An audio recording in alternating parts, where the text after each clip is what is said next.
Nasabi nyo nga, marami na tayong bakuna pero meron pa rin mga ayaw magpabakuna.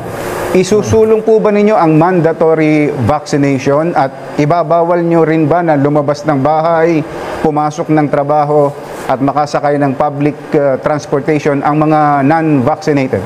Well, hindi mo pwedeng puwersahin ng tao na magpabakuna. Karapatan ng tao yan.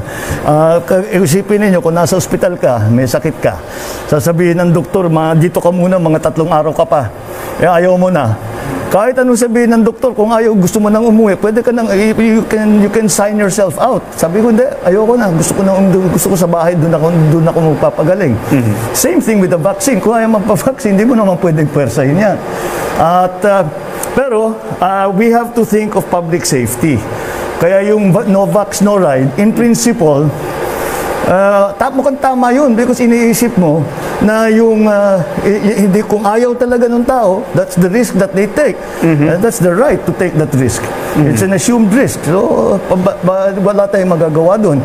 Pero, bantayan naman natin yung mga kasama niya na nakasakay doon sa bus, doon sa jeepney, doon sa taxi, na hindi naman na hindi ilalagay sa peligro yung mga nakasakay niya. Ngayon, yung no vax, no ride, in principle, sang-ayon ako dyan. But in practice, parang hindi masyadong effective.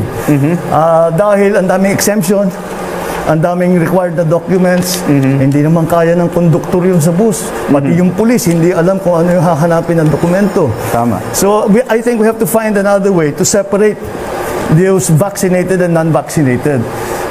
So, iniisip ko baka yung sa bus, halimbawa, may non-vax na bus.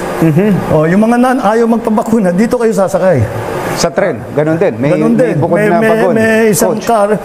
Kasi naalala ko yung example, saan ba yun? I forget where it was. Na yung mga babae nagre-reklamo, pag nasa tren sila, na hinihipu-hipuan sila ng mga lalaki. Dito ho yun, sa Pilipinas. Hindi, pero may LRT. Iba yung ginawa nila, pinaghiwalay nila. Pambabae lang ito, panlalaki lang yan. So, wala na yung problema. So, same idea. Pag ayaw mo talaga magpa-vaccinate, dito kayo sumakay.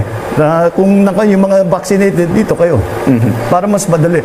Pero mahirap yung naging problema actually is yung exemptions.